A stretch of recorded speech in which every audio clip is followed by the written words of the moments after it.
L'art contemporain dans toutes ses facettes, c'est les cocktails prévus pour vous aujourd'hui dans votre magazine des diagnostics. Bienvenue à tous, on va les faire comme chaque fois avec Igor Biwaka que j'y reçois. Un salut, cher frère, comment tu vas? Bonjour. Bienvenue. Et pour ces verres, on reçoit pour vous aujourd'hui des personnes qui travaillent dans ces domaines. Premier, j'appelle M. Glody Kiadia Sivi, coordonnateur titulaire de l'Africulture avancée, bienvenue ici chez nous. Bien habillé en art. Secondé par Benilengo, également coordonnateur adjoint de la même structure Africulture. Bienvenue Glody. Bonjour.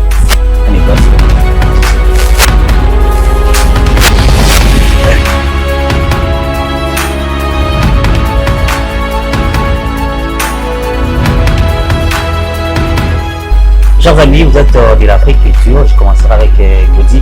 Une fois de plus pour vous dire, bienvenue dans le magazine Le Diagnostic. Et la première question, c'est d'abord, vous êtes coordonnateur titulaire, coordonnateur numéro 1 de l'Africulture. Qu'est-ce qu'on peut savoir sur l'Africulture?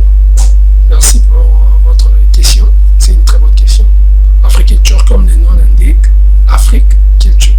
Donc, c'est une structure que nous avons montée ensemble pour faire la promotion de la culture africaine. Et il faut très bien signifier qu'à travers le monde, il y a plusieurs structures qui portent le nom d'Africulture.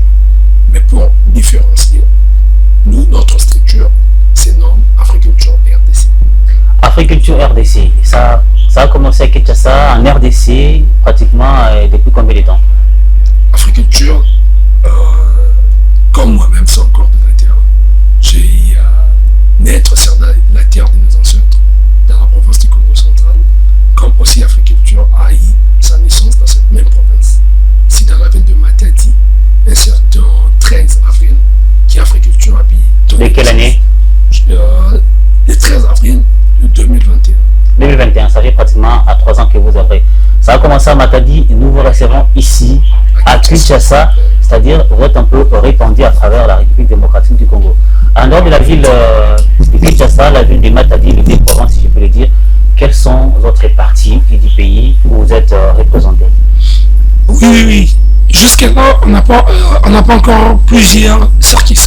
Okay. Nous sommes ici, à Kinshasa. À Matadi, nous avons donné naissance, mais nous n'avons pas vraiment une boîte à Matadi. Parce qu'Africulture, en fait, c'est une boîte de recherche pour promouvoir la culture africaine. C'est-à-dire, nous ne sommes pas dans le bureau, et nous sommes dans la rue. Et à travers le net, pour faire la promotion de la culture à travers différentes conférences expos. Alors, vous avez dit que vous œuvrez pour la promotion de la culture africaine en général, et particulièrement celle de la République démocratique du Congo. Comment vous procédez pour pouvoir donc faire valoir évidemment ces cultures, cette culture africaine ou encore cette culture congolaise? D'accord, merci beaucoup. Comme nous venons de dire, c'est à travers des conférences expos, parce que nous sommes vraiment spécifiés dans les expositions. Nous organisons des expositions, nous essayons de répondre aux différentes préoccupations que la culture congolaise. Parce que nous, quand on parle du congolaise, il faut comprendre que nous sommes des nés Congo et nous faisons allusion à un Congo qui a la lettre K comme première lettre. Donc nous faisons allusion au royaume Congo. C'est comme ça, vous allez voir que nos expositions ne se limitent pas qu'en RDC. Nous faisons aussi Congo-Brazza, Angola et tant d'autres pays. Par exemple, sauf en prévu au mois d'octobre, nous serons au Congo-Brazza pour quelques échanges afin de préparer la première édition, allais-je dire même, de l'expo Mwanamboka.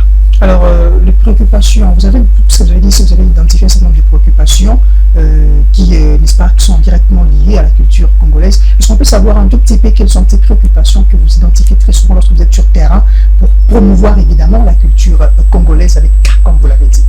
Oui, merci. C'est une très bonne question. C'est ça même, je pense, que notre premier objectif, allais-je dire, lorsque nous sommes sur terrain, d'abord, Africulture est née du constat que la culture congolaise n'était pas enseignée dans de milieux scolaires. Parce qu'aujourd'hui, l'enfant est fier de connaître l'histoire de Napoléon, l'histoire de Bonaparte, l'histoire des Diego Cao, de Christophe Colomb. Et lorsque même l'enfant échoue à ces genres de questions-là, vous allez comprendre que l'enfant risque même de reprendre l'année. Mais lorsque vous demandez à ces mêmes enfants l'histoire de Kimbagu, par exemple, l'histoire de Kimpavita, par exemple, l'histoire des chemins de fer, par exemple, comment nos arrière-grands-pères ont perdu des vies, comment nous avons donné même le sacrifice suprême, ce qui est la vie, pour qu'aujourd'hui nous puissions être bénéficiaires des chemins de fer. Mais pourquoi toutes ces histoires sont dans les oubliettes? C'est ce qui nous a révoltés, étant jeunes, de s'intéresser à la promotion de cette culture. Donc nous faisons des descentes dans des écoles, dans des églises, pour faire des questions-réponses avec ces genres d'enfants. Et au finish, nous organisons des expositions pour maintenant vendre aux étrangers et aux nationaux tout ce qui va de la culture congolaise. Alors, qu'est-ce que vous exposez généralement lors de vos conférences expo que vous organisez? D'accord, nous touchons dans la culture dans son ensemble, en fait, parce que nous exposons par rapport au thème choisi. Par exemple, l'expo qui vient de passer récemment, je pense que nous avons essayé de montrer les bons côtés de la médecine traditionnelle. Et lorsque vous allez, vous êtes venu avec... évidemment, j'étais là, on va vraiment s'attarder sur cette conférence expo, évidemment, sur la place de la médecine traditionnelle en République démocratique du Congo. Nous y reviendrons. Voilà. Donc vous allez voir que lorsque vous étiez venu, nous avons exposé uniquement sur la médecine traditionnelle. Donc lorsqu'on expose, on ne mélange pas. Mais par contre, lorsque nous faisons des expositions comme Africa, comme African Abisso, je pense Festival Congo, que nous venons d'organiser à Matadi, avec bien sûr le gouvernement sortant, le docteur Guy Badou, nous avons essayé de retracer l'histoire de la Provence à travers des tableaux. Donc, les tableaux qui parlent du pont Marshall, qui parlent de Vivi comme première capitale, qui parlent de Boma comme deuxième capitale, qui parlent de port, qui parlent de... Voilà. Mais nous nous sommes référés au texte de mon beau village. Comment vous faites pour avoir toutes ces expositions-là? Vous collaborez avec les entrepreneurs qui œuvrent déjà dans ce secteur-là ou ce sont vos expositions à vous-même? Oui, merci, c'est une très bonne question. Encore une fois, comme j'aimerais dire, je suis très satisfait de vos questions. Par rapport à ça, nous sommes en collaboration avec plusieurs artistes. Parce que non seulement que nous faisons nous-mêmes la promotion de la culture, mais nous aidons aussi tout celui qui œuvre dans le secteur culturel à pouvoir avoir une certaine visibilité. Et lors de nos expositions, nous choisissons de la boîte qui font partie pour essayer de cadrer avec le thème choisi. Voilà, merci beaucoup, M. Glody. Je vais prendre un peu M. Béni Lengo. En fait, tout récemment, comme le disait mon confrère, vous exposez dans des conférences et puis vous avez une conférence récente sur la médecine traditionnelle en RDC. D'abord, en premier lieu, c'était quoi l'objectif pour cette conférence? Merci pour la parole. D'abord, je voudrais dire que je suis heureux d'être là aujourd'hui dans votre plateau et merci encore de nous avoir encore réussi aujourd'hui. Alors déjà, nous avons parlé sur la médecine traditionnelle parce que déjà on voulait conférer.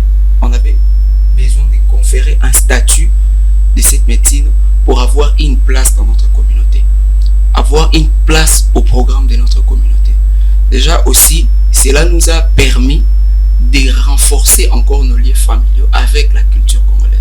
Parce que bien sûr, vous avez vu, il y avait différentes tradipraticiens qui sont passés, qui ont parlé aussi, qui ont fait des différences entre la médecine et le fétichisme. Parce que de nos jours, aujourd'hui, la médecine traditionnelle est prise comme une partie du fétichisme.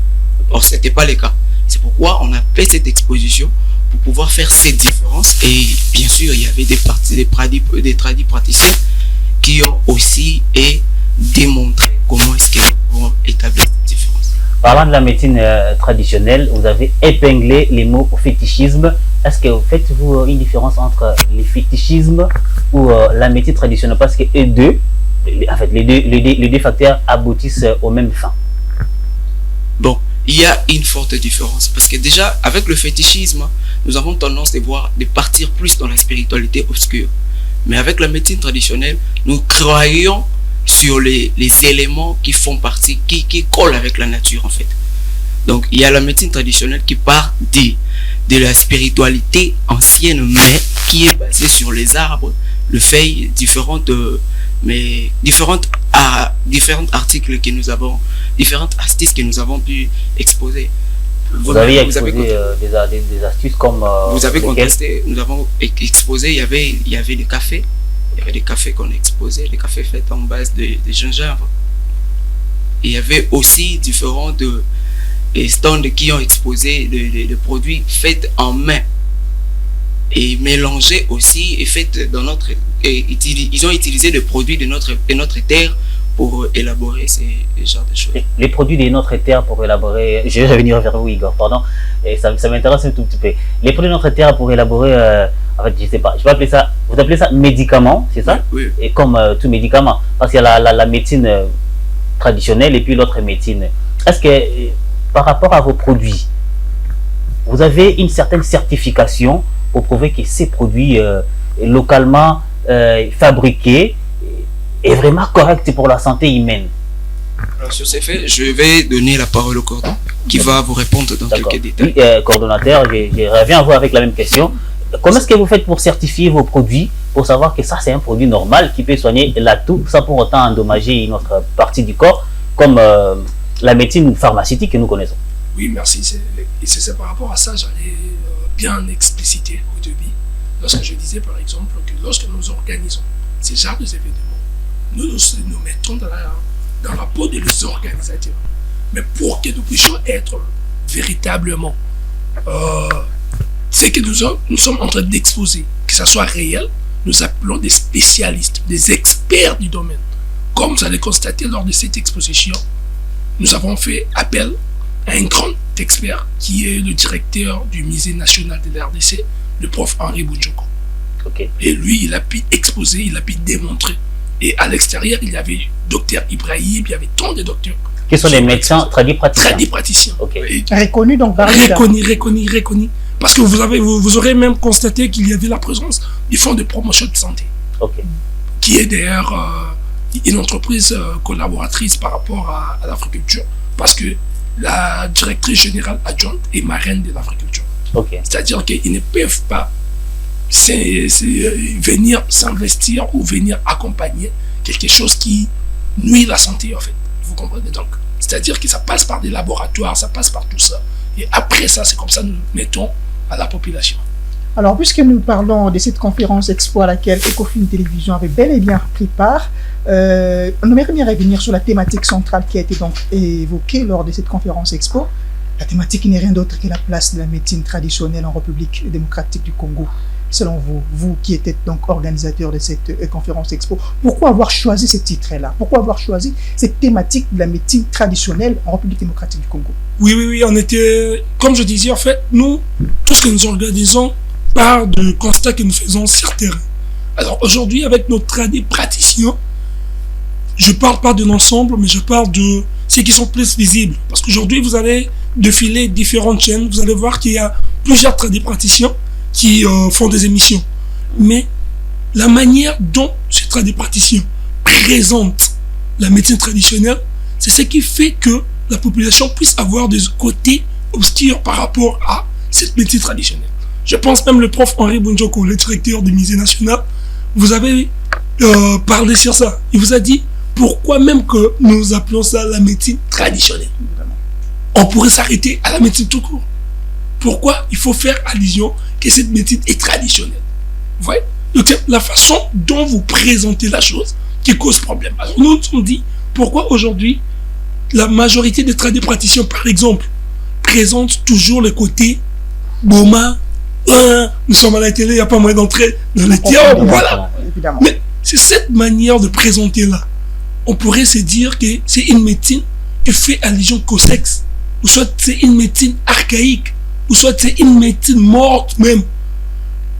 Vous voyez, nous avons fait tous ces constats et nous nous sommes dit, bon, si c'est une médecine archaïque, si c'est une médecine morte, pourquoi lorsque le monde entier on a été frappé par la pandémie de coronavirus, nous ici en Afrique, nous avons fait recours à cette médecine? Parce que partout dans la rue, c'était consommons Congo Bololo, consommons citron, consommons. Citronnelle. Voilà, il y avait le fait. Je ne sais pas si c'était parmi les recommandations de l'INRB. L'INRB à l'époque avait des recommandations. Quand on est atteint de la maladie, il fallait peut-être certainement se faire vacciner. Et les vaccins, ce n'était pas traditionnel. Voilà encore une très bonne question, une très bonne préoccupation par rapport à ça. Alors, qu'est-ce que nous avons constaté? L'INRB nous a donné le vaccin, voilà, tous ces produits qu'on devait prendre, tous ces médicaments d'ailleurs, allais-je dire, qu'on devait prendre. Mais lorsque la population a compris que il fallait faire recours à la médecine traditionnelle. Comment vous certifiez que la population avait compris cela? Mais Vous l'édites, vous avez fait un constat, vous avez descendu sur le terrain pour aller vérifier. En fait, on était sur terrain pendant cette pandémie. On a fait des constats, genre, lorsque le vaccin était consommé, et lorsque la population a compris. Parce que vous voyez, cette population, en fait, savent qu'il faudrait consommer bio. Il faudrait consommer tout ce qui est naturel. Mais avec le praticien actuel, ils sont en paix de zones d'ombre. Mais chacun de nous sait aujourd'hui que lorsque la fièvre, par exemple, augmente, la meilleure solution c'est quoi? Je dois aller chercher un seau, je mets de l'eau chaude, en termes naturels, on dit, voilà, très bien d'ailleurs, oui, tous nous le savons. Mais pourquoi lorsque la fièvre nous frappe, on ne fait pas recours à ça directement? Parce que, attendez, là, moi j'aimerais bien vraiment que nous puissions également nous apaisantir sur cela. C'est pourquoi, en fait, moi je trouve qu'il y a peut-être trop de charlatans dans ces secteurs-là. Et puis encore faut-il ajouter qu'il n'y a pas de dosage, il n'y a pas d'aposologie. Alors comment faire recours à des pratiques où vous sentez qu'il n'y a pas un certain dosage, au risque d'une certaine certification aussi, il faudrait mentionner cela.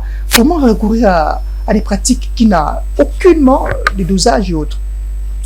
Je vais prendre la question. C'est pourquoi je vous ai dit au début, la médecine traditionnelle, c'est une médecine qui nous a permis de nous connecter avec la nature. Vous savez, il suffit de croire à quelque chose pour que cette chose ait de l'impact sur vous. Vous voyez, déjà avec la médecine traditionnelle, il ne vous suffit pas seulement d'avoir le dosage, de savoir le dosage. Il suffit de croire. Je pourrais prendre une feuille de manguier et je dis, je ne te fais pas du mal, mais je veux que tu me guérisses. Et vous pensez que ça va vous guérir? Tu dis ça à la feuille. Oui, tu parles à la feuille. C'est-à-dire tu communiques à la feuille. Et tu crois, tu acceptes que cette feuille peut me guérir. D'abord, c'est croire, oui, mais ça a un trait avec les spirituels. Mais vous savez, vous pouvez prendre des médicaments on vous a prescrit, c'est un médecin, et vous arrivez à la maison, vous le prenez, mais après, la maladie revient. De la même manière que vous parlez à une feuille de manguier, et ça ne vous soigne aussi pas. D'accord. Je vais compléter les coordinateurs adjoints, M. Béni. Par rapport à ça, en fait, qu'est-ce qui se passe? Je peux vous donner plusieurs exemples. Oui. Par exemple, à la forêt. Oui. Qui soigne les animaux? À la forêt, les animaux ne sont pas soignés. Il n'y a pas de vétérinaire, hein, en fait, pour ça. Dans un parc, peut-être dans un parc où les animaux sont comptés. Non, je parle de la forêt, parce que la forêt, si un animal tombe malade, si ça lui amène à la mort, c'est pour mourir. Si ça ne lui amène pas à la mort, en tout cas, ça c'est naturel. C'est comme ça que je voudrais dire. Et les animaux croient à la nature, c'est ça? C'est comme ça que je voudrais dire. Ils vivent dans la nature. Les animaux vivent dans la nature. Vous avez jamais vu, est-ce que vous avez déjà vu un lion malade? Au zoo de Kinshasa. Et comment est-ce que vous avez compris que ce lion était malade? Maigri, qui n'a pas de force pour se lever. J'ai comme l'impression qu'on était plus devant le journaliste qui nous interrogeait. Alors, revenons un peu à la thématique, c'est vrai, puisqu'on parle de la médecine traditionnelle. C'est vrai que le coordonnateur l'a brossé tant soit peu ici, mais moi je m'aimerais bien poser cette question, puisque nous sommes Ecofin Télévision, nous sommes une chaîne axée principalement sur l'économie et finance télévision.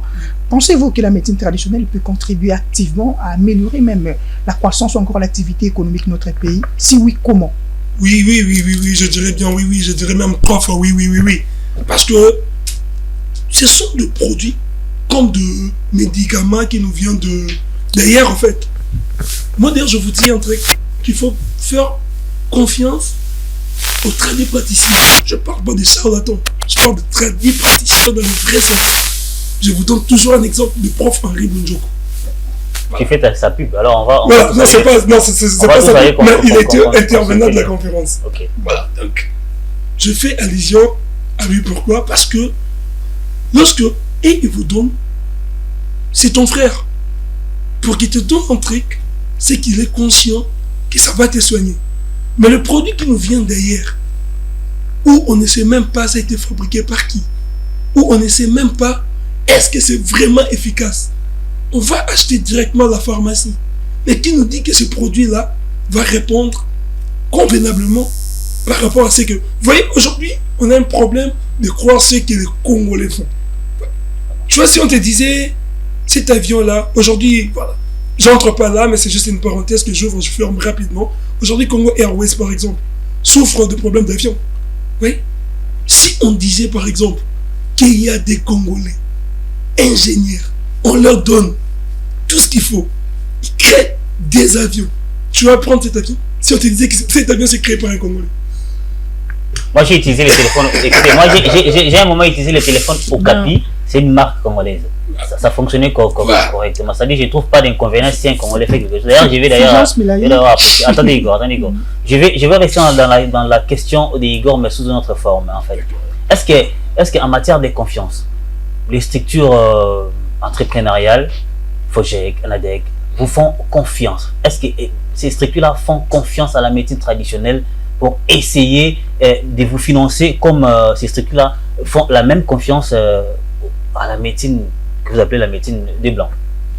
Voilà, comme je disais, vous venez de citer l'un de nos partenaires, ANADEC, que je suis très fier. Je profite de saluer M. Bob, avec qui on est en train de travailler encore, pour vraiment, parce qu'il devait faire partie même de cette première édition du conférence Expo, mais sauf que ANADEC est en plan de formation avec plusieurs entrepreneurs congolais. Voilà. Donc leur mission, c'est d'accompagner vraiment les entrepreneurs congolais. Et les praticiens font partie des entrepreneurs congolais. Donc ANADEC est là pour leur accompagner. Mais il y a seulement une préoccupation, que ces structures, ils font confiance bien sûr aux praticiens, mais il faudrait maintenant chercher de très bons experts praticiens. Parce que je donne un exemple récent de fonds de promotion de la santé, qui sont nos partenaires directs. Ils ont eu à financer un praticien, parce que ces praticiens les ont dit que non, nos produits, voilà. On donne à une personne, au lieu que la personne soit soignée, mais la personne retombe encore malade. C'est-à-dire qu'il souffrait de sa maladie, au lieu que ça traite, ça a encore augmenté. Donc c'est ce côté-là. C'est pour cette raison, sans pour autant vous interloquer, c'est pour cette raison que la plupart des personnes ont du mal à vous faire confiance. Parce qu'on ne sait pas certifier avec exactitude si ce produit va, n'est-ce pas, soigner ou pas la personne. Alors moi, en fait, ma préoccupation, toujours dans la lignée de la question qu'a posée Fulgence ici, ne pensez-vous pas que vous devriez apprendre quand même un tout petit peu à moderniser le produit, les produits? Je sais que vous n'êtes pas des praticiens, mais ne pensez-vous pas que vous pouvez quand même, puisque nous sommes à la mondialisation, voyez-vous, mais quand même, imaginez qu'on vous présente un produit, on emballe ça sur une feuille, ça ne fait pas beau à voir, ça ne donne pas l'impression également de l'utiliser. Mais si c'est quand même modernisé, comme, je prends l'exemple des Chinois. Les Chinois également, ils ont utilisé la médecine, en fait, leur médecine aujourd'hui, c'est apaisanti sur la médecine traditionnelle. Donc, ils ont un tout petit peu essayé de moderniser leur médecine traditionnelle. Ne pensez-vous pas que les praticiens congolais devraient en fait suivre également le modèle de la Chine ou encore des Chinois pour que les Congolais que nous sommes, nous puissions faire un tout petit peu confiance à ces produits, évidemment, qui soignent tant soit peu? Je dirais que vous avez répondu à la question posée par vous-même. Des éclaircissements. Parce que le but même de cette première édition conférence Expo sur la place de la médecine traditionnelle, c'était vraiment pour en arriver là.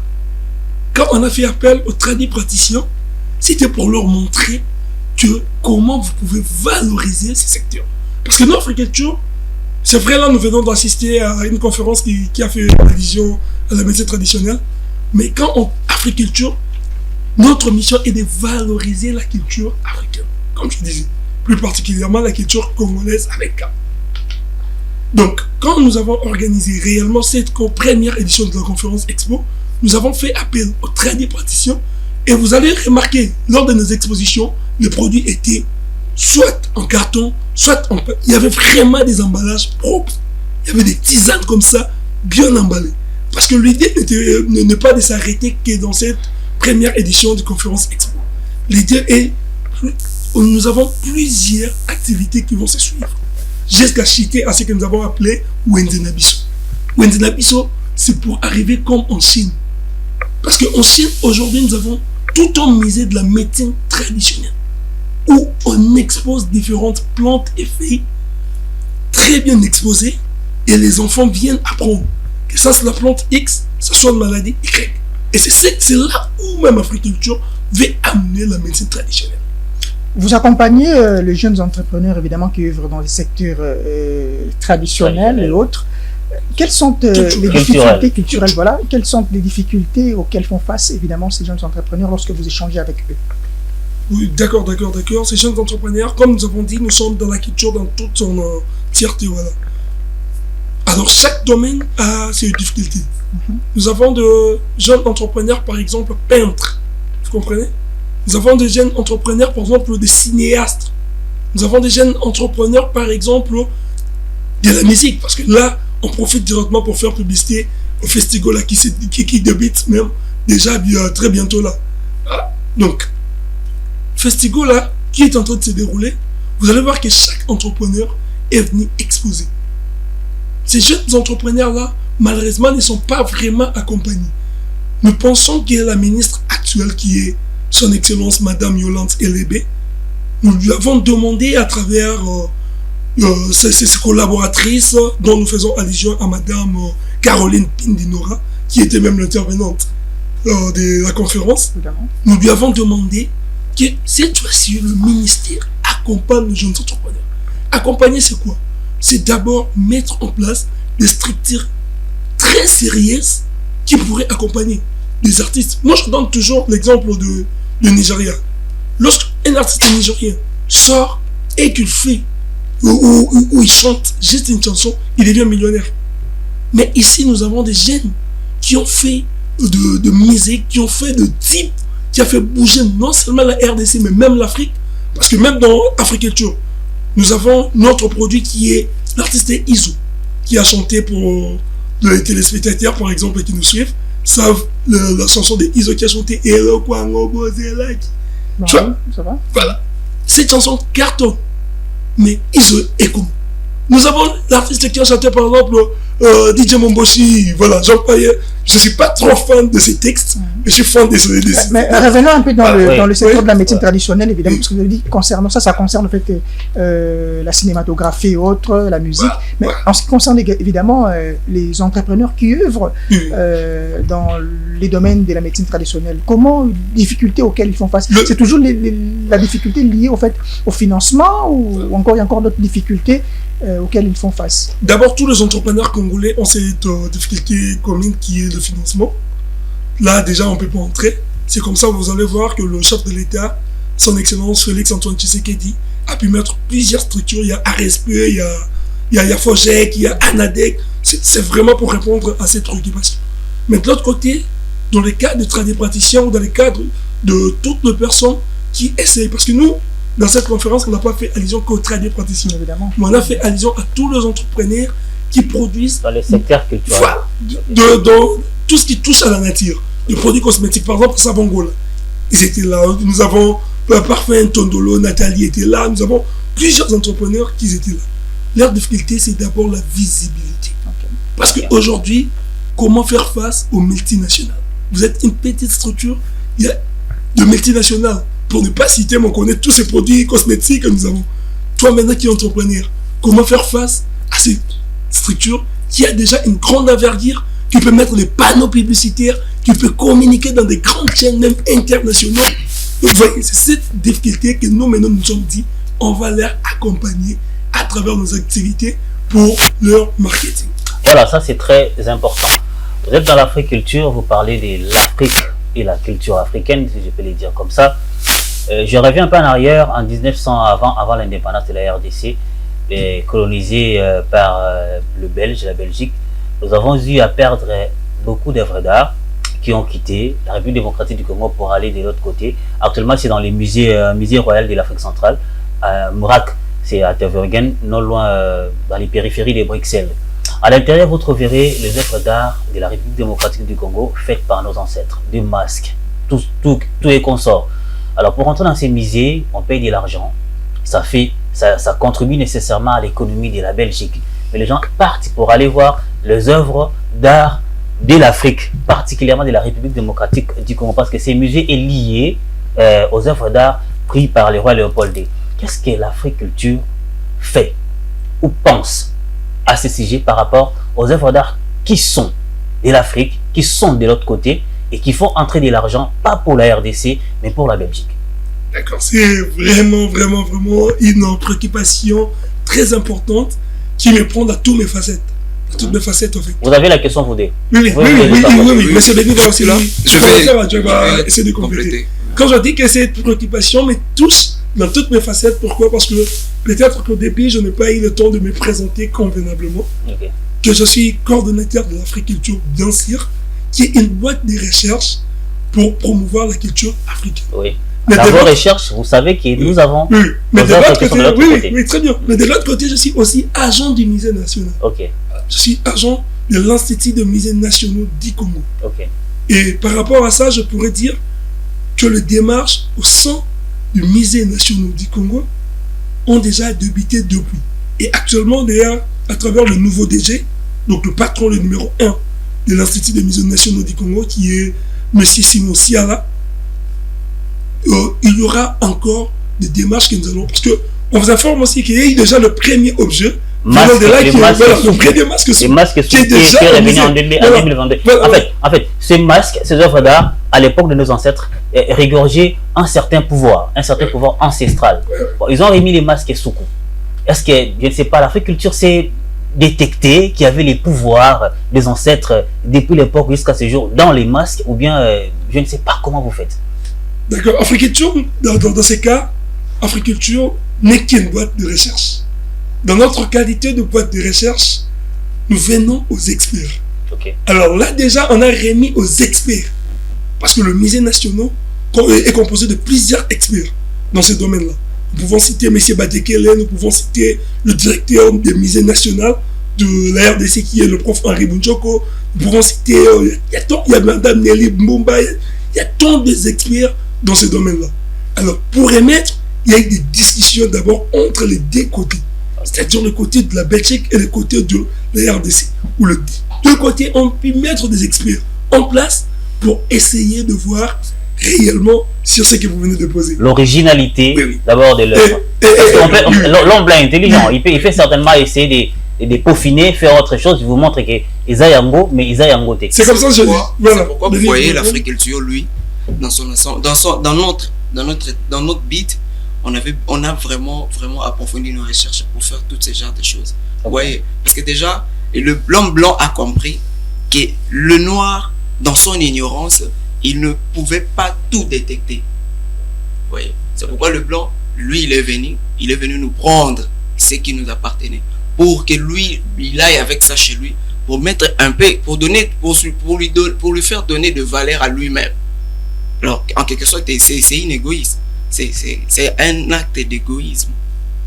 C'est pourquoi tu vois l'Africulture, nous sommes là pour promouvoir toutes ces choses qui, certaines d'entre nous, bien sûr. Donc vous n'avez pas identifié un malaise. Qu'est-ce que vous faites maintenant pour que la RDC, l'Afrique centrale, récupère toutes ces œuvres d'art qui sont de l'autre côté là-bas, de la Belgique, dans les musées royaux? Oui, merci. Je pense que c'est toujours... C'est un musée royal de l'Afrique centrale. Donc, c'est pas forcément pour la RDC, mais beaucoup plus d'œuvres qui sont dedans. Ce sont des œuvres que Léopold D, avec tous ses amis belges, ont pris ici en RDC à l'époque coloniale. Et c'est un manque à gagner pour la... Un manque à gagner, parce que si vous regardez dans la liste des revenus, ces musées fait rentrer à l'État belge annuellement plus de 50 millions de dollars américains. Voilà. Et plus de 50 millions annuels, c'est construire des écoles en RDC. Vous êtes une boîte de réflexion pour compléter. Qu'est-ce que vous faites? Fulgence, quel est votre coup de gueule par rapport à cette situation-là? C'est ce que on venait de dire en fait. C'est aussi pour compléter les coordinateurs adjoints. Alors, nous, à notre niveau, on ne peut pas faire pression à la Belgique. Nous, à notre niveau, nous faisons pression au musée national. Vous les faites. Je suis travailleur de là. Il faut les faire chaque jour. Oui. Parce que je reviendrai vers vous pour savoir à quel niveau. Oui, parce De quelle manière vous le faites? Oui, C'est ça la question qu'on va se poser également. Oui, c'est ce qu'on dit. Par exemple, actuellement, le nouveau DG, qui est l'actuel DG, M. Simon Siala, est vraiment amoureux de l'Africulture et passionné de l'art. Vous comprenez? Avec lui, nous avons des échanges quotidiennement, avant même que nous puissions arriver à cette activité qui vient de passer. C'est avec lui d'ailleurs que nous avons essayé de présenter la première édition du Festival Congo, parce qu'il est aussi un né Congo. Alors, nous essayons de lui souffler à l'oreille avec son cabinet qui est composé de plusieurs personnes amoureux de la culture, qui est M. Jérémy par exemple et tant d'autres. Nous faisons pression à son cabinet de dire qu'il est temps de ramener tout ce qui est parti, de le mettre ici. Cette pression est verbale. Cette pression est verbale à notre niveau parce que nous sommes juste une petite boîte de réflexion. Parce que vous pensez qu'elle est suffisante pour faire vraiment pression à ces gens-là et puis pour qu'ils aient une partie d'autorité pour influencer donc. Pour faire pression, voilà, pour faire pression, c'est comme ça, vous allez voir que nous, à notre niveau, c'est pas directement faire pression au numéro 1 du musée, quand même le patron du musée national. Nous, à notre niveau, on essaye de créer des lobbying, on essaye de créer de groupes skills, on essaie d'interpeller des amis qui font partie du musée national. Parce que quand les agents du musée se réveillent, ils vont faire pression au DG. Et le DG va devoir accomplir cette préoccupation. C'est comme ça, vous allez voir, aujourd'hui, nous avons beaucoup des amis qui nous entourent. Nous avons Abel, nous avons Ibrahim Wanza, nous avons tant des amis, nous avons Timothée, nous avons vraiment, c'est vraiment une équipe là, Beverly, voilà, tout le monde. On essaie de leur dire chaque jour, Master, toute la pression parce que c'est nous qui devons sauver l'image de la culture. En RDC, nous avons ce que nous appelons la Société des droits d'auteur pour les artistes. Socoda. Et quel est votre point de vue par rapport à cette société? Parce qu'il y a tout récemment, on venait de payer les artistes, j'ai vu les musiciens, beaucoup plus, et beaucoup plus encore les artistes et comédiens. C'est la culture africaine également. Vous, de la culture traditionnelle, si je peux le dire ainsi. Quelle est votre relation avec cette structure et qu'est-ce que vous voulez revendiquer là-bas? Est-ce que vous avez des œuvres là-bas que vous allez revendiquer afin que Socoda vous donne quelque chose? Bien sûr. Je pense que c'est pas à nous, Africulture, de vous revendiquer parce que nous ne sommes pas des artistes. Vous avez des artistes dans Africulture qui ont des œuvres à réclamer chez Socoda. Ils ont été rémunérés la fois dernière. C'est là où je voudrais arriver. Allez-y. Socoda aussi n'est pas encore à mesure de rémunérer tous les artistes. Parce qu'en RDC, nous avons de milliers d'artistes. Nous avons vraiment de milliers d'artistes. Il suffit de déclarer votre... Voilà. Alors, Socoda est en train de faire mollo. Parce que cela ne vous échappe pas que même Socoda a eu des problèmes. Il y avait deux groupes. Jusqu'à ce jour. Voilà. Donc Socoda doit d'abord lui-même bien structurer ces choses, bien structurer tout ce qu'il doit faire, doit se mettre sur une table et c'est à ce moment-là que Socoda pourrait maintenant à son niveau continuer à accompagner ou à payer tous ces artistes. Parce que nous avons plusieurs artistes qui font de type. C'est là où même je venais de dire. Par exemple, Mamboshi, il a été rémunéré par Socoda. Non.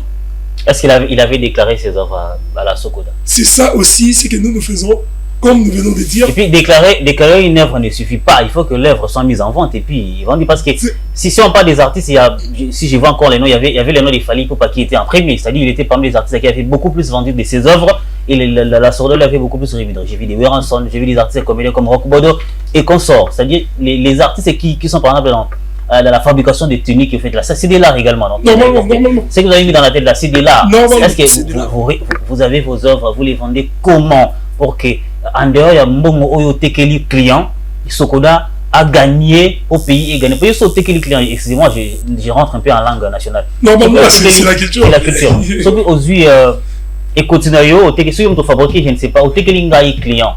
C'est-à-dire, au fouti taxe dans l'État, je ne sais pas. Vous savez, au Tekeli na sombe continue dans nzela na exposition na zu continue qui na fouti Mbongo mais au fouti taxe dans l'État. Socoda peut aider que yo fouti taxe. Et puis Socoda, tant que rémunéré par artiste, à foutre pas lata, je sais pas les gars là, je sais pas lata, quelque chose comme ça. Très bien. Alors, c'est comme ça que nous avons dit. Nous sommes un pont. Oui. On n'est pas là que pour faire pression aux autorités, mais on est là pour faire aussi pression aux artistes. Former également vos artistes, qui est là pour le bal bâtir na kufi mobola. Voilà, donc artiste. Œuvre d'art et œuvre d'esprit. Artiste, il faut y que avant la joie, Songolo Pakale par l'État, il faut na ça là, on a ce qu'on appelle le devoir et les obligations que l'État doit faire auprès de nous les artistes. Okay. Vous comprenez? Donc nous, lorsque nous accompagnons, lorsque vous allez nous voir Africulture, nous sommes par exemple en partenariat avec Anadec. C'est par exemple pour ça. Okay. Anadec. Ça c'est important. Voilà. Anadec, il est là pour former tous ces entrepreneurs, pour accompagner ces entrepreneurs. À travers ces formations, Anadec martèle sur la structurisation des entrepreneurs. Tu dois être dans le cas formel pour que l'argent de l'État, tu parviens. Ok. Donc c'est ce que nous sommes en train de faire. Alors quand toi tu es un artiste, dans l'informel, c'est ce qui est les cas d'ailleurs de beaucoup d'artistes en RDC. Tu es à la maison, tu fais un son. Aujourd'hui, on a la facilité d'être visible parce qu'on a plusieurs réseaux sociaux, TikTok par exemple. Tu as ton ami, par exemple, Jonathan Mitelezi qui est aujourd'hui visiblement dans les TikTok à travers Expo et autres. Vous voyez, il t'accompagne, il prend ton son, il balance à l'Expo. C'est tout le monde qui était là. Tu prends ton son qui balance sur TikTok et le lendemain, tu deviens influenceur. Mais est-ce que tu es structuré? C'est comme ça, vous allez voir, tu es influenceur, tu as la musique qui se joue partout, mais tu ne vas jamais bénéficier de ce que l'État met en place. Donc moi, je vais juste ajouter ceci par rapport au cordon. Afrique Culture, nous accompagnons l'art et ses actions. Donc nous autres accompagnons, ça les lots, peut-être que visibilité est athée. Afrique Culture, Akoya, Azui, Iloko, Azui, action nayo. À pêcher en visibilité. Donc c'est un peu ça. Alors nous avons... Avant pour ça, nous avons la visibilité. Oui. Voilà. Nous c'est la visibilité que oui, la visibilité. Voilà. Oui, nous c'est la visibilité. Si moi je vais suivre, je vais chercher à Afrique Culture ou sur vous êtes sur les plateformes numériques. Oui, nous avons une page Facebook. Vous faites la promotion des artistes. Des artistes. C'est quelle page déjà? Afrique Culture. Sur quel réseau? Il y a Facebook. Igor, allez-y. Moi, je vais vérifier. Voilà, il y a Facebook. Dès que vous tapez Afrique Culture RDC. Vous allez voir, il y a quelques de nos œuvres. D'accord. Nous avons déjà fait et nous avons déjà publié. Alors, nous avons assez parlé ici des écueils, je dirais même des obstacles autour du secteur culturel en République démocratique du Congo. Mais on pourrait également parler ici des opportunités. Quelles sont donc les opportunités qu'offre le secteur culturel en République démocratique du Congo? Très bien, voilà. Par rapport à ça, c'est comme ça que nous avons dit, un entrepreneur, ce qu'il fait, c'est répondre aux besoins. Toutes grandes entreprises que vous voyez à travers le monde répondent juste aux besoins. Par exemple, moi qui reste à Salongo, je me réveille un bon matin, il n'y a pas de l'eau. L'eau ne coule pratiquement pas. Il y a un problème. Et étant entrepreneur, qu'est-ce que je fais? Trouver la solution. Je trouve la solution au problème. Détecter les problèmes et puis trouver la solution. Donc, on répond juste au problème. Et dans le secteur culturel, nous venons de le pingler même au début de l'émission. Nous avons tant de problèmes. Notre culture n'est pas vendue. Alors, c'est déjà un problème. Parce que l'enfant, on se réfère au texte de Mon Beau Village. Connais-tu Mon Beau Village? Voilà. Qui s'est mis au pleurs. Très bien, le journaliste. Le journaliste s'est même rappelé de son enfance. Ah oui, puisque si on sait pas à réciter ça ici, on risque de prendre tout le temps. Encadré dans le feuillage, on dirait ma maison par l'ombrage. Alors, ces textes-là, ce n'est pas vraiment le texte dans le vrai sens. C'est une conversation entre deux personnes. L'autre qui dit à son ami, connais-tu Mon Beau Village? Et tout ce qui se suit, il est juste en train de montrer la beauté de son village. Aujourd'hui, avec la religion mal comprise, vous comprenez? Parce que je suis chrétien, je suis de l'église à Louange, je suis le docteur Ngalassi. Voilà. Je ne suis pas contre la religion, mais il y a plusieurs faux pasteurs qui ne se sont pas, qui n'ont pas eu en fait le temps de passer par la théologie, qui aujourd'hui devient une contrainte pour la culture congolaise. Alors, l'enfant qui doit normalement s'inventer de son village, lorsque son père étudie à ses parents, apporte l'enfant au village. À l'image de parent quoi? Tu vois, ça crée cette contrainte. Ça fait que l'enfant n'arrive pas à être fier de son village. Parce que tu ne connais pas ton village. Comment tu vas être fier de quelque chose que tu ne connais pas? C'est ça même, vous allez voir à travers Afrique Culture. Nous avons tout un événement que nous préparons, que nous avons dénommé Mon Beau Village. Ça consiste à quoi? Comme l'enfant ne peut pas aller dans son village, nous, Afrique Culture, nous allons maintenant apporter le village à Kinshasa. Très bien. Ça, c'est important. Donc, autour de l'événement, il y aura les enfants.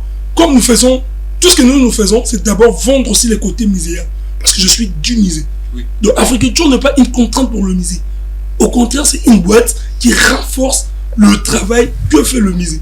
Donc, à travers cet événement, les enfants viendront, ils vont commencer d'abord à visiter le musée, mais après visite du musée, ils seront à une place là, avec tous les partenaires qui vont nous accompagner dans ce projet, où ils vont trouver différents stands, tout ça, où on va diviser à 4 grandes provinces. C'est-à-dire les Bakongo et les Bandundu. Ils seront de leur côté. Les Balouba, un peu pareil. voilà, les Balouba de leur côté, les Ngala et les Swahili. Qu'est-ce que ces enfants vont apprendre? Toi qui aimes au Congo, tu vas apprendre par exemple, dire bonjour à Kikongo, c'est quoi? Beauté. La Salingala. Et ouais. Très bien, là c'est pour les Bandundu. Dire par exemple bonjour à Swahili, c'est quoi? Dire par exemple bonjour à Lingala, c'est quoi? Dire par exemple papa, je pars à l'école, c'est quoi? Tu vois? En quelque sorte, vous allez tabler sur la valeur linguistique. Voilà. En d'ailleurs, ça, nous allons aussi apprendre aux enfants qu'est-ce qui est la nourriture mangée chez les Bayombe. Vous comprenez? Pondo Madeso. Pondo Madeso et les Bitoto. Donc, ce sont des valeurs culinaires. Voilà, culinaires. Voilà. En d'ailleurs, ça, nous allons aussi apprendre aux enfants, par exemple, pourquoi être fier d'être né Congo. Par exemple, moi qui dis Congo central, je pourrais dire que je suis fier d'être né Congo parce que sans la province du Congo central, les Congo, la grande partie du Congo serait dans le noir. Parce que le débarrage qui renforce la RDC se trouve chez moi. C'est un cadeau du ciel parce qu'il y a les courants de l'autre côté là-bas. Ça, c'est un cadeau du ciel. Sans ça, voilà. Sans ça, je pourrais dire que je suis fier d'être né Congo parce que sans moi, il n'y aura pas d'échange entre la RDC et le reste du monde. Parce que le port qui permet que cet échange s'effectue se trouve chez moi. Sans moi, je dirais par exemple. Faut aller voir de l'autre côté des Zanzibar, vous verrez qu'il y a des ports aussi. Il y a des ports, mais qui. Zanzibar, c'est pas RDC. Non, les poids là, il y a un port qui nous fait entrer du côté de l'Iran. Nous sommes entrés. Mais il n'y a pas de l'influence comme le port de Boma, par exemple, le port de. Vous avez tué le port de Boma. Non, on va remettre ça. C'est un point politique en fait. Oui, allez-y. Donc, je reste toujours dans la perception des opportunités. Vous les avez listées ici. Pensez-vous que la culture congolaise en a assez pour faire en sorte que, n'est-ce pas, son économie puisse bénéficier au fait de sa valeur substantielle? Normalement, parce que l'expo que nous avons fait à Matadi, Festival Congo, où nous avons mis les tableaux qui retracent l'histoire du Congo central. Nous avons parlé de barrage d'Inga, nous avons parlé de cimenterie.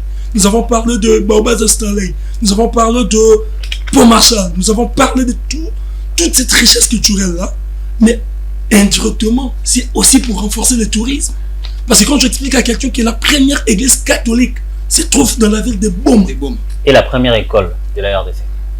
La personne serait curieuse de faire quoi? D'aller visiter. Évidemment. Lorsqu'il part visiter, le secteur de transport bénéficie. Lorsqu'il part visiter, il doit se loger. Lorsqu'il part visiter, il doit consommer. Vous voyez que la culture, si cela est bien vendu, on va générer beaucoup d'argent. Si la culture est bien vendue, on va certainement générer beaucoup d'argent. Nous sommes presque arrivés à la fin, mais j'aimerais vous poser une petite question avant qu'Egor me complète avec une autre question. Vous êtes très bien habillé, ça c'est traditionnel. Oui. C'est il faut ça. faire religion, Madame Rita, Maman Rita. En tout cas, coucou à Madame Rita Moyen. Coucou à Madame Rita. C'est déjà. C'est déjà quel. C'est la couture Kuba. La couture. Mélangée avec Raffia le Kuba. Voilà. Kuba. Parlant de la culture Kuba. Oui. En RDC, en Afrique, nous avons ce que nous appelons les mariages coutumiers. Oui. Avant de les faire, les mariés s'habillent de manière traditionnelle. Évidemment. Je prends le cas de la RDC. Oui. À ces jours, il est très difficile de voir que les mariés sont habillés en traditionnel. Ils s'habillent parfois en panne, qui n'est pas trop africain, ou bien encore les Congolais s'habillent en nigérien. En Africulture. Quelle est votre approche par rapport à ça? Peut-être parce que ces tenues coûtent peut-être beaucoup plus cher, ou bien qu'est-ce que l'Africulture fait pour que toi me camper qu'on raisonne qu'on zonga congolais d'abord? Parce que vous êtes une boîte de réflexion. Voilà. Je dirais moi, puis c'est le coordinateur à toi qui va vraiment approfondir. Okay. Je vais juste le glisser. Allez un peu vite parce que nous sommes arrivés. Oui. Alors par rapport à ça, je dirais aujourd'hui la RDC, nous sommes le seul peuple au monde qui envie les autres peuples. Pourquoi? Parce que en fait, ce que les Nigériens ont fait, c'est ce que maintenant Africulture pense faire en RDC. C'est-à-dire vendre. Voilà. Vous voyez quand les Nigériens ont vendu leur culture. Et aujourd'hui, nous tous, nous sommes amoureux de cette culture-là. Voilà, les collaborateurs. Oui, moi je dirais, en tant qu'Africulture, ce que je vais conseiller, je conseillerais au peuple congolais d'enlever cette partie des complexes. Parce que vous voyez, nous avons une belle culture. nous avons de beaux costumes, nous avons de beaux habits, que nous pouvons aussi nous adapter à cela et mettre ça en valeur. Ça coûte trop cher peut-être. Non, c'est pas trop cher. Trop cher, mais sauf C'est que pas trop ceux cher. qui font ça, on fait en sorte que ça soit Déjà, plus commercial je coutumier, vais- par exemple. Déjà, Ouais, je vais même vous moi, aujourd'hui, inviter quand on à faire un sortait- tour à l'échangeur. Vous allez voir, on a exposé plusieurs de nos habits, de nos costumes. Vous allez essayer de demander les prix et vous allez remarquer que le prix est un peu plus bas. La qualité, Et la qualité aussi, ça compte également la qualité. évidemment. Oui. Ok, d'accord. En tout cas, Igor, vous avez une Oui, question avant que nous... c'est la dernière d'ailleurs, la dernière question, puisqu'on vous a présenté ici comme étant une boîte de réflexion et d'évalorisation de la culture africaine, déjà particulièrement congolaise. Déjà, ça touche évidemment le secteur culturel de la RDC. Quelles sont les principales recommandations que vous adressez au ministère de la Culture, sous la tutelle de qui vous êtes? D'accord, merci beaucoup. Alors, Yolande Delébert. nous disons à la ministre, c'est vrai qu'elle est actuelle ministre, elle venait d'être nommée récemment. C'est comme si elle venait juste d'entrer, mais c'est une passionnée de la culture depuis des années, parce qu'elle est écrivaine. Donc c'est vraiment dans ce monde. Avant, nous avons eu des ministres de la culture, mais qui étaient juristes, par exemple, qui étaient des autres domaines. Mais là, maintenant, nous avons quelqu'un de ces domaines. Alors, donc, il a toute une charge des artistes. Vos recommandations. Donc, de recommandations, nous disons à la ministre de pouvoir créer d'abord de structures accompagnatrices en dehors du ministère. Par exemple, quand nous avons ANADEC et autres, que les artistes aussi, en dehors de Sokoda, puissent trouver plusieurs structures comme ça. En dehors de ça, qu'elles soient flexibles aux accompagnements des artistes. En dehors de ça, qu'elles-mêmes soient la première consommatrice de tout ce qui est made in Congo. Qu'elle soit la première consommatrice de tout ce qui est made in Congo. En tout cas, moi, la dernière, c'est pas la question, mais c'est une préoccupation. Vous voulez parler encore? Non, non, non. Oui, c'est une préoccupation. En tout cas, faites de votre mieux des recherches, surtout pour que tout ce que la RDC, l'Afrique centrale a perdu comme œuvre d'art, qui se retrouve de l'autre côté de la Belgique. Je suis très jaloux de ça. Je suis très, très jaloux. Je de ça. l'ai Je constaté. pense que vous Je l'ai partagez également constaté, la même oui. jalousie. Il n'est pas la Je seule suis personne à être très jaloux. Même moi jaloux. également, je suis jaloux. Je suis très jaloux. Parce que moi, chez moi, à la maison, si je porte Exactement. une veste, et ça, c'est pas pour nous. C'est pas J'ai acheté c'est avec pas de beaucoup notre- d'argent. Et c'est-à-dire que les couturiers qui a fait ça, je ne sais pas comment il s'appelle, il a gagné. Alors je ne vais pas voir les œuvres d'art de mon pays et rester de l'autre côté là-bas et contribuer à l'économie d'un pays qui n'est pas les miens. Et je rappelle que vous êtes monsieur Glody Kiadia Sivi, vous êtes coordonnateur de la structure Africulture, mais également Béni Ilengo, coordonnateur adjoint de la même structure. Une fois de plus, merci d'avoir répondu à notre invitation. Nous sommes vraiment arrivés à la fin de notre émission. Désormais, c'est chez vous. Quand vous avez un sujet, appelez-nous, nous allons répondre.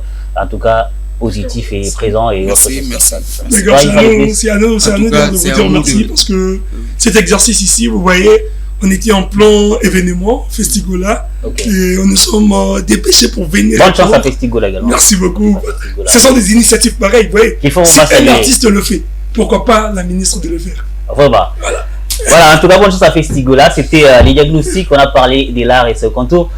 La place de la médecine traditionnelle en République démocratique du Congo, c'est ce qui a fait vraiment la périphérie, l'essentiel de ces numéros. Merci à vous de l'avoir suivi.